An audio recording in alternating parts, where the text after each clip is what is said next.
시편 50편은 아삽의 시라고 나오겠습니다.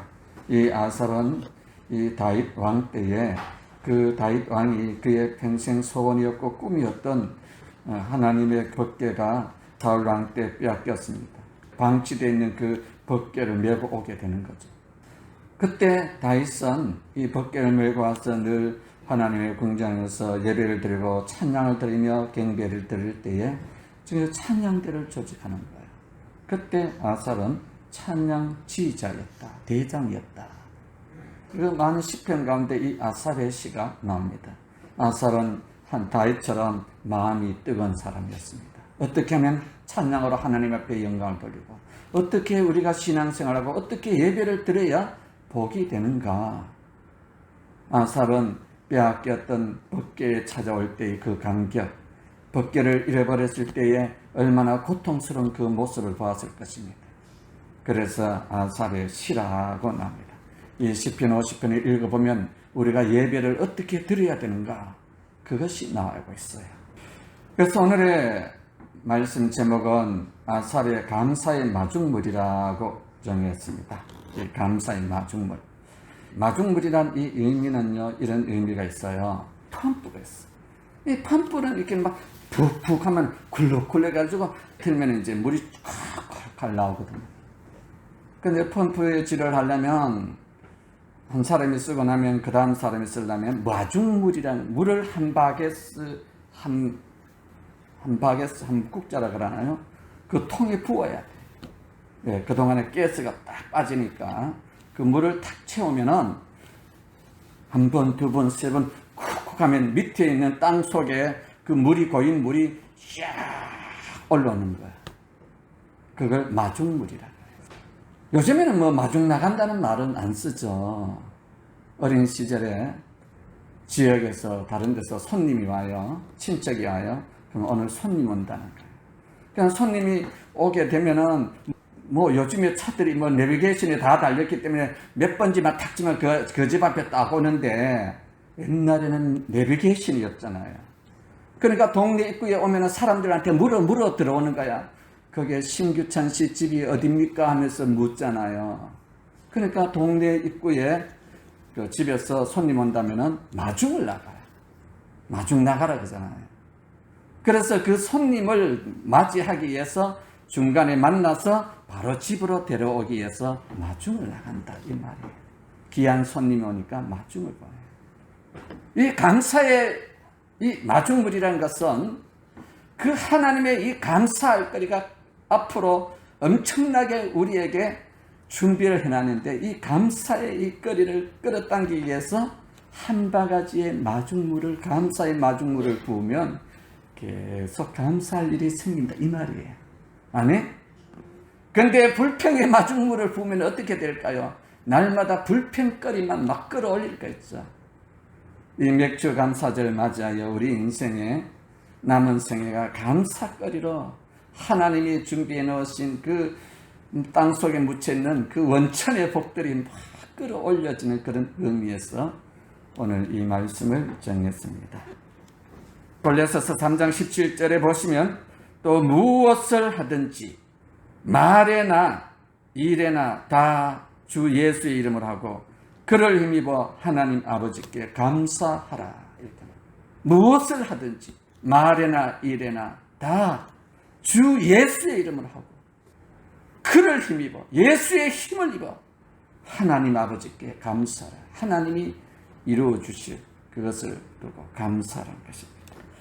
우리가 인생을 살아가면서 내 자신이 감사하면 내 주변의 사람이 행복해야 합니다. 내가 원망 불평을 하면 내 주변의 사람이 고통을 당하고 불행을 당하게 되었어요. 그래서 나라는 존재가 참으로 중요하고 소중하다는 것이죠.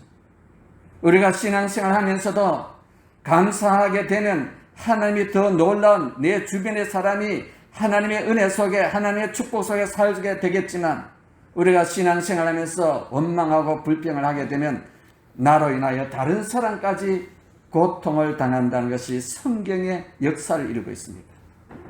그래서 행복은 언제나 감사의 문으로 들어오고 불행은 불평의 문을 통해서 들어온다는 거예요. 여러분의 가정이 행복하다는 것은 여러분의 가정에 행복한 감사의 문이 열려졌다는 거예요. 여러분의 가정이 불행하다는 것은 여러분이 뭔가 모르게 원망과 불평의 문이 열려졌어. 그러니까 원망하고 불평하니 서로가 고통을 당하는 거예요. 신앙생활에 있어서 우리에게 덕이 되는 것이 있고 독이 되는 것이 있어요. 그것은 바로 우리가 성경 속에 보면 원망이란 단어가 많이 나옵니다. 원망은, 불평은 하나님께 대한 불신을 가리키고 있어요. 이 원망을 하게 되면 하나님의 불신뿐 아니라 이웃과의 관계가 끊어집니다.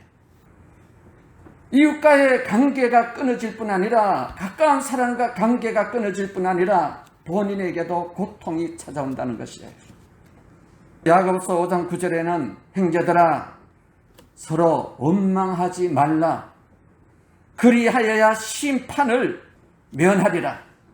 보라 심판주가 문 밖에 서 계신다고 말하고 있어요.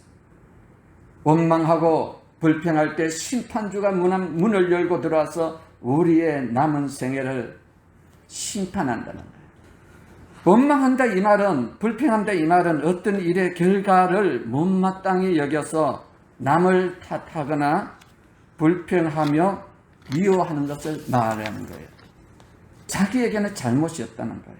모든 문제의 원인은 너 때문이라는 거예요. 책임을 전가하는 거예요. 그렇게 되면 어떻게 될까요? 서로를 향한 이 원망과 불평의 감정을 갖게 되면 비난을 하게 돼요. 비난을 하게 되면 어떻게 되냐면은 상대방의 잘못을 정죄를 하게 됩니다. 정죄를 할 뿐 아니라 상대방 또 자신을 미워하고 나도 그 사람을 미워하게 됐어요. 부부 사이도 마찬가지예요. 아내가 남편을 정죄하거나 아내가 남편을 향해 원망 불평하면 남편은 반드시 미움의 화살을 쏘게 돼 있어요. 그리 이것이 관계를 파괴하는 것이기 때문에 하나님이 원하시는 삶은 아니에요. 여러분, 하나님이 원하시는 삶은 우리로 하여금 행복하고 복되고 아름답게 서로 사랑하며 기쁘고 즐겁게 살기를 원하는 천국의 같은 삶을 누리길 원해요. 그러나 악한 원수 사탄 마귀는 우리 인간에게 그런 삶을 살지 못하도록 불행한 삶을 살도록 해서 원망과 불평의 화살을 날리게 되었다는 거예요. 성경에 보면 이스라엘 백성들이 애굽에 종살이 할 때에 그 애굽의 종살이가 얼마나 고통스러웠겠어요. 출애굽 2장 23절에 보시면 이스라엘 자손은 고된 노동으로 말미암아 탄식하며 부르짖으며, 고된 노동으로 말미암아 부르짖는 그 탄식의 소리, 원망의 소리, 그 고통의 신음소리를 하나님이 들으시고 하나님이 이스라엘 자손들을 출애굽시키려고 모세를 준비하게 됩니다. 그래서 그들은 애굽을 출애굽하여 넘실거리는 그 홍해 앞에 다다랐어요. 그때 하나님은 그들로 하여금 홍해를 건너게 하시고, 그리고 그동안 그렇게 괴롭히고 힘들게 했던, 고통을 주었던 애굽의 왕으로부터 자기들을 괴롭혔던 그 인간들을 다 애굽에 수장시키는 거니까. 그 얼마나 통탄한 일이에요. 그래서 하나님 앞에 감사하다고 그래요. 그런데 불과 그런 감사의 기적도, 감사의 감격도 채 식기 전에 5일 좀 지났을 때에 신강야에 이르게 됩니다. 신강야에 이를 때부터, 그때부터 이스라엘 백성들은 모세와 아론과 하나님을 원망하기 시작하는 거예요. 출애굽기 16장 3절에 보시면 이스라엘 자손이 그들에게 이르되 우리가 애굽 땅에서 고기 가마 곁에 앉아 있을 때와 떡을 배불리 먹던 때에 여호와의 손에 죽었더라면 좋았을 것을, 너희가 이 강야로 우리를 인도해 내어 이 해중이 줄여 죽게 되는구나. 떡 먹고 고기 가마 곁에서 배불리 먹고 있을 때가 좋았다는 거야. 불과 한 달 전에 죽겠다고 하나님 앞에 건져달라고 애원복을 그렇게 했는데, 그래서 사람은 지나간 과거의 그 모습은 다 깡그리 잊어먹는 거야. 그때가 좋았다는 거야. 그렇게 좋았으면 하나님 앞에 왜 우리를 건져달라고 그렇게 기도했을까요? 강야를 살아가고 있는 그리스도의 모습을 보여주고 있습니다. 천지 만물을 창조하시고 여섯째 때는 날 아담과 하와를 창조하십니다. 아담과 하와를 창조하시고 하나님은 에덴 동산이란 아름다운 낙원을 아담과 하와에게 그곳에서 하나님과 더불어 행복하게 살게 해주셨어요. 근데 그곳에 어느 날 하와에게 뱀이 나타나는 거죠. 사단이. 하나님이 정말 동산 중앙에 있는 선악과를 따먹지 말라고 했더냐. 그러면서 살살 꼬시는 거예요. 처음에는 하와가 네, 하나님이 말씀했어요. 따먹지 말라고 했다고요. 그러니까 나를 유혹하지 마세요. 꼬시지 마세요. 따먹게 하도록 하지 마세요. 그러면서 하와가 눈은 길어놨고 나는 당신 말 안 들을 거예요 했을 거예요. 나는 하나님 말씀만 듣고 살 거예요 이렇게 했을 거예요. 그런데 하와가 그만 선악과를 따먹게 되는 거죠. 너 그거 따먹는 날 정녕 눈이 밝아져 하나님같이 될 거야. 하나님같이 될 것 같으니까 하나님이 따먹지 말라고 했는 거야. 그러면서 인간의 마음에 욕심을 심어줘요. 사단은 항상 우리로 하여금 욕심을 심어요. 선악과 없이도 에덴 동산에서 이 평범한 일상이 참 행복한 삶이었는데 그보다 더 행복하게 살게 해주겠다는 거예요. 자, 아담도 따먹고 이제 하나님이 아담과 하와에게 나타났어요. 그러면서 선악과를 따먹고 범죄하자 하나님은 그들을 부르시고 추궁을 합니다. 먼저 하나님은 아담에게 아담아 너 그거 왜 따먹었냐? 따먹지 말라는 거. 그러니까 아담이 이렇게 말합니다. 창세기 3장 12절에 보면 하나님이 주셨어. 나와 함께 있게 하는 여자 그가 그 나무 열매를 내게 주므로 내가 먹었나이다. 하나님이 나에게 보내준 이 여자가 나에게 그 열매를 내게 주므로 내가 먹었지 나는 안 따먹었습니다. 여자가 따서 나에게 주었다는 거예요. 아담은 자기의 잘못을 회피합니다. 하나님이 따먹지 말라고 아담에게 직접 말했는데 지가 먹고 나서도 나는 안 따먹었습니다. 여자가 주므로 나는 먹었습니다. 자기의 잘못된 것을 모두 다 하와에게 떠넘기는 겁니다. 이것이 인간의 본성이에요. 동시에 하나님께 대한 원망의 감정을 내포해요. 하나님 왜 나에게 이런 여자를 보내주셨습니까? 하나님이 이 여자를 나에게 안 보내주셨다면 나도 안 따먹었어요. 하나님이 주신 이 여자 아닙니까? 이 여자가 하나님이 나에게 보내준 이 여자가 선악과를 따먹게 했어요. 이 여자가 없었다면 나 안 따먹었습니다. 이렇게 말해요. 그러니까 하나님에까지 원망을 해요. 왜 나에게 이 여자를 보내주셨습니까? 하와에게 물어요. 하나님께서 하와야 너는 왜 따먹었노? 그러니까 하와가 그래요. 3장 13절에 보니까 뱀이 나를 깨물어 내가 먹었습니다. 뱀이 하나님이 창조하신 동물 가운데 뱀이 있잖아요. 그 뱀이 나를 깨물어 내가 먹었지 나 잘못이 없어요. 인간은 이렇게 자기의 잘못을 증가하고 잘못했다고 말하잖아요. 다 네 탓이란 거예요. 당신 때문이란 거예요. 일을 하다가 뭐 문제가 생기면 소위 막 오리발 내밀고 나는 싹 빠지는 거예요. 자기 잘못은 없다는 거예요. 이게 전형적인 인간의 모습이에요. 에덴 동산에 행복하게 살고 있는 이 아담과 하와에게 이 사단은요, 이런 서로를 미워하고 증오하고 갈등을 일으키고 정가하고 남 탓으로 넘기는 그걸 심어놨어. 아담과 하와는 누구 하나 하나님 앞에 하나님 잘못했습니다. 내가 하나님 말씀을 어기고 따먹었으니 한 번만 용서해 주세요. 그 말이 나오지를 않아요. 바로 이것이 원망하는 사람의 태도라는 것이죠. 에덴 동산에서 아담은 하와를 원망했고 하와는 하나님을 그 만든 뱀을 원망했고 그러다 보니까 에덴 동산에서 추방을 당해요. 그리고 그 죄의 증가로 말미암아 그들에게는 고통이 찾아왔다. 인간에게. 그리고 하나님과 단절되는 고통이 찾아오게 됩니다. 성경은 왜 원망하지 말아야 하는가? 야고보 사도는 서로 원망하지 말라고 했어요. 왜 원망하지 말아야 되는가? 원망하게 되면 좋은 관계가 반드시 깨어지게 돼. 하나 된 공동체가 반드시 무너지게 돼 있다. 가정도 무너지고 교회도 원망하게 되면요, 교회는 무너지게 될 거예요. 나라도 원망하게 될 때 무너지게 돼 있어요. 원망하며 불평하는 사람하고는 하나가 될 수가 없습니다. 마음이 갈라지게 돼 있어요. 그래서 우리는 원망과 불평이 내 입가에 나오기 전에 하나님 말씀으로 돌아가야 돼. 둘째는 하나님은 원망하는 사람을 싫어합니다. 왜? 하나님의 영으로 나오는 것이 아니기 때문에. 하나님의 은혜를 받고 하나님의 사랑을 받은 사람에게는 원망, 불평이 끊어진다는 것입니다. 사단이 침입했기 때문에 하나님은 그 사람하고 일을 못하겠다는 거예요. 그래서 아담과 하와를 에덴 동산에서 추방해 버리는 것입니다. 바울은 고린도 교회에 편지를 보내면서 고린도전서 10장 10절에 이렇게 말합니다. 이 출애굽 사건을 다시금 이야기해요.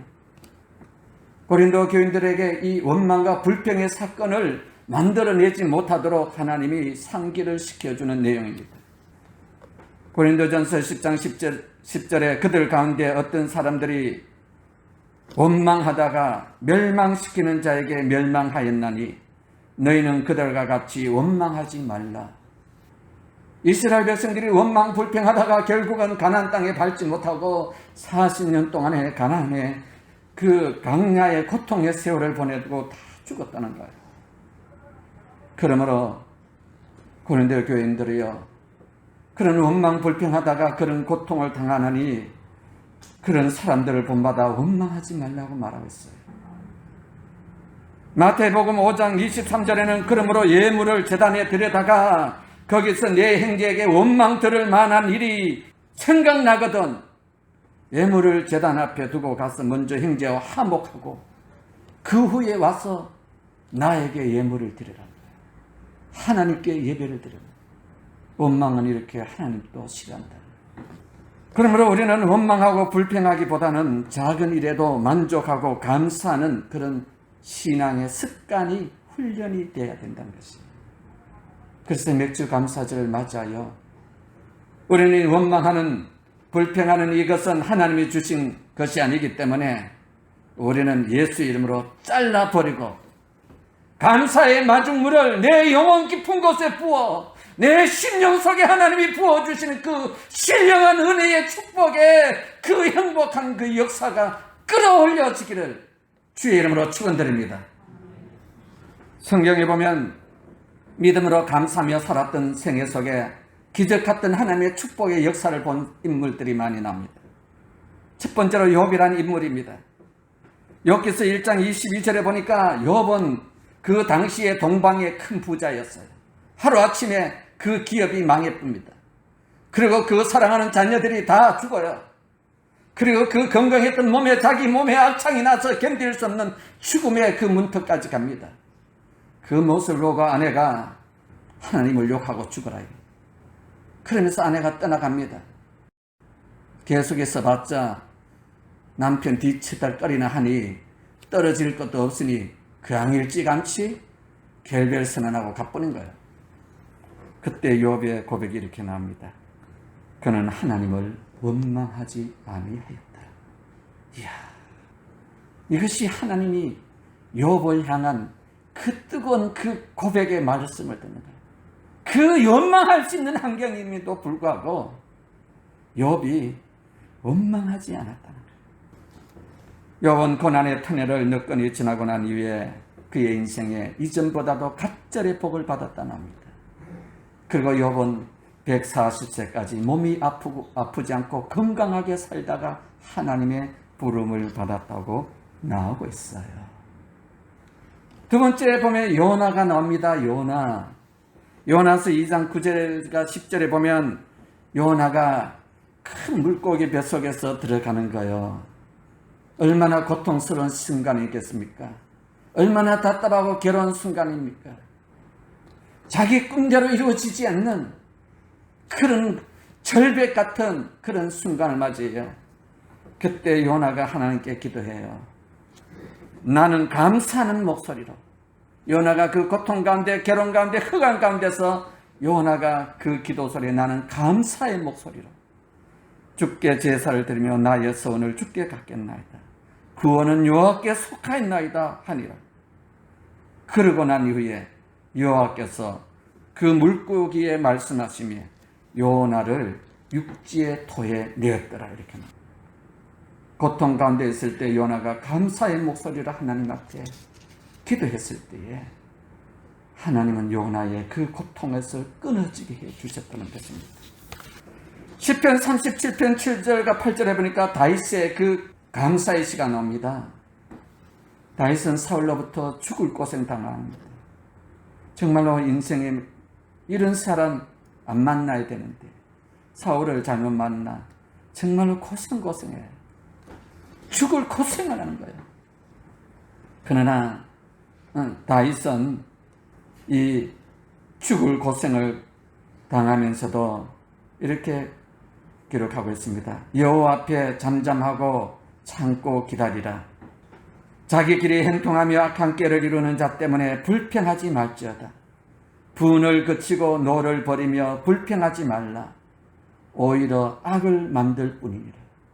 원망하고 불평하다 보면 내 자신이 더리어 악한 사람으로 바뀔 수 있다는 거예요.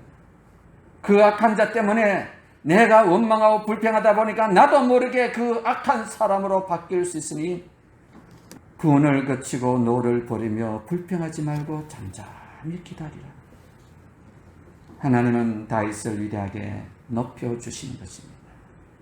살다 보면 가슴에 왜 분노가 치밀어 오지 않겠습니까?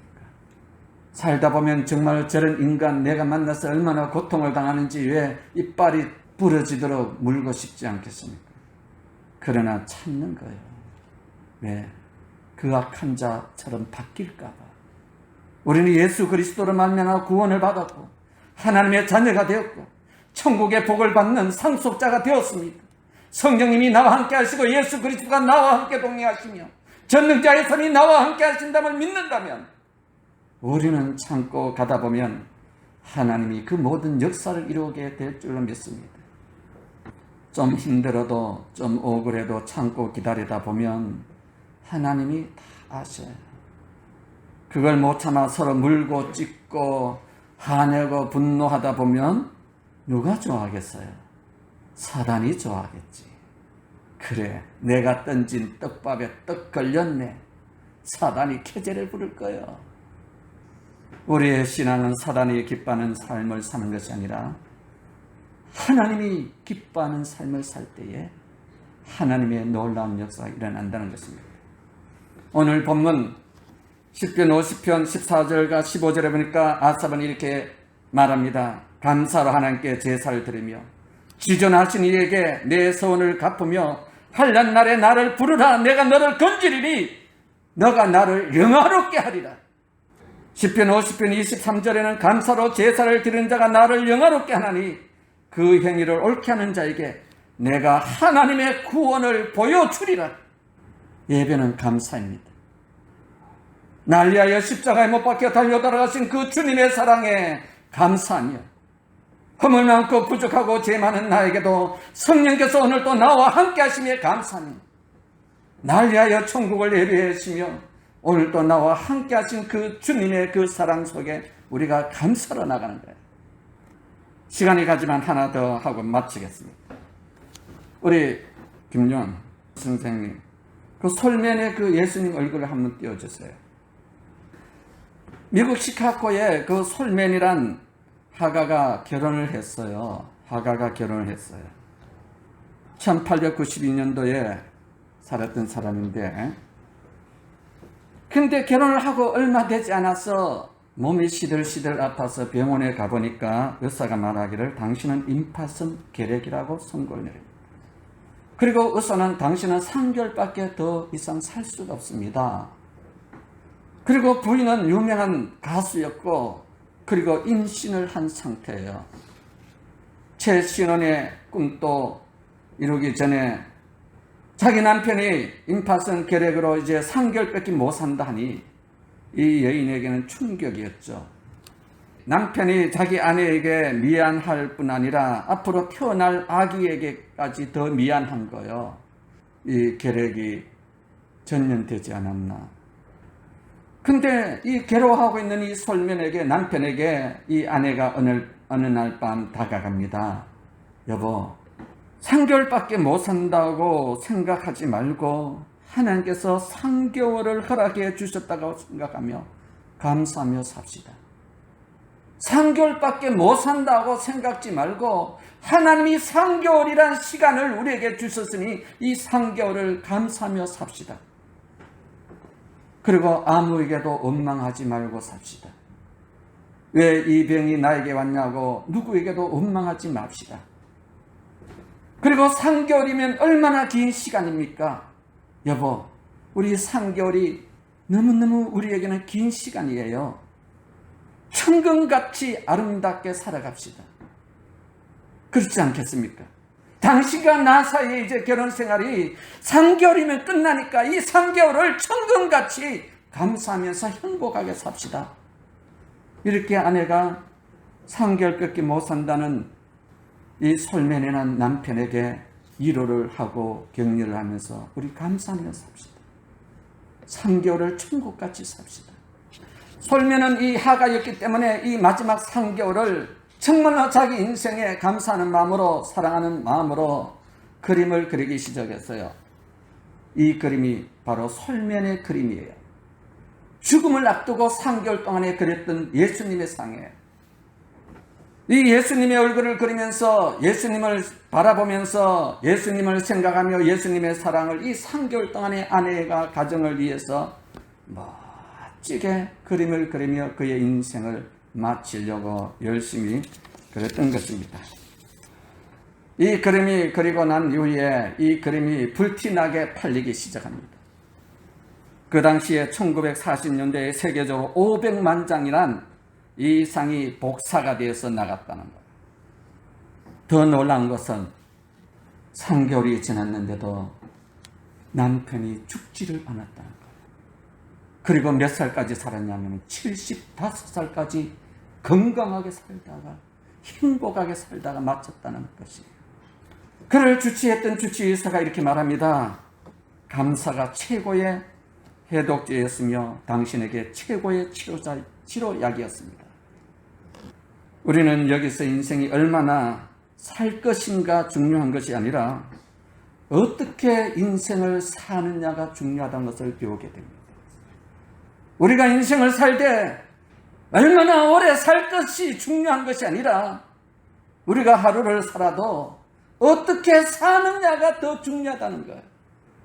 원망하며 불평하며 정말로 고통 가운데 살 수도 있지만 감사하며 사랑하며 용서하며 희망을 주고 용기를 주고 격려를 하며 살아갈 수 있는 인생이기도 합니다.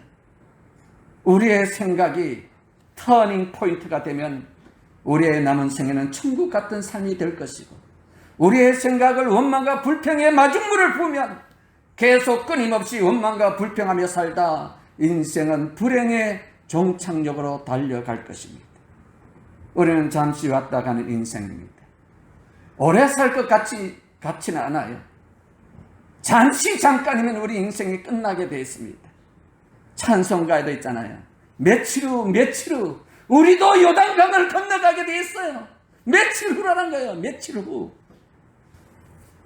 후 우리가 요단강을 건너가기 전에 우리의 남은 생애를 이 맥주 감사절 맞이하여 감사의 마중물로 하나님께 부어 남은 생애가 감사가 끊임없이 일어나는 그런 기적 같은 축복이 있기를 주의 이름으로 축원드립니다. 하나님 아버지 감사합니다. 2020년도에 저희들이 맥주 감사절 예배로 드렸습니다. 하나님, 우리 인생의 원망하고 불평의 모든 것들을 끊어버려 주시고 남은 생에 이제는 감사의 일거리들만 하나님이 준비하시고 하나님이 예배해 주시고 하나님이 축복해 주시고자 원하는 것들이 줄줄이 이제는 일어나게 하여 주시옵소서. 우리 인생에 원망하고 불평한 분노의 이 감정들을 끊어버리길 원합니다. 이것은 악한 원수 사탄 마귀가 우리의 가슴에 심어놓은 그런 저주의 씨앗인 것을 믿습니다. 하나님, 이제는 이 모든 저주의 끈들을 다 갈아엎어버리고 이제는 축복의 씨앗으로 하나님 사랑하며 감사하며 기뻐하며 즐거워하며 행복의 그런 놀라운 역사를 이뤄낼 수 있는 축복의 통로가 일어나기를 원합니다. 사랑하는 성도들이 어렵고 힘든 올해의 전반기를 보냈습니다. 참으로 원망할 거리 많고 불평할 거리가 많지만 주님, 우리의 부족과 허물을 아시는 주님, 예배를 찬양을 받아주시고 우리 마음의 소원이 이제는 풍성하게 열매 맺는 그런 역사가 있길 원합니다.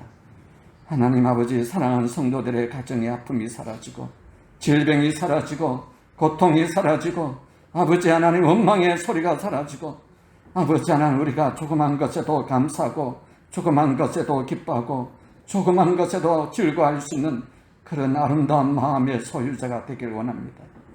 하나님, 복의 역사가 있길 원합니다. 우리의 마음속에 늘 성령님이 함께해 주시고 하나님 전능자의 역사가 있길 원하며 예수 그리스도의 피 묻은 손이 나타나기를 원합니다. 사랑하는 성도들의 가정의 귀한 자녀들 또 귀한 손주들까지 주께서 어루만져 주시고 능력으로 역사해 주시옵길 원합니다. 우리 신일교회가 이 어려운 가운데 아버지 하나님 구원의 방주처럼 우뚝 서사오니 아버지 하나님 아직도 해야 할 일이 많고 죽어가는 영혼을 구원해야 할 일이 많은데 하나님 귀한 일꾼 보내주시고 우리 귀한 성도님을 통해서 영혼 구원하는 귀한 복된 교회가 되기를 원합니다. 사랑하는 성도들의 가정에도 그 가는 길마다 하나님이 함께해 주시고 동행해 주시는 축복이 함께해 주시옵소서. 우리를 구원해 주시는 예수님의 이름으로 감사하며 축복하며 기도를 드립니다. 아멘.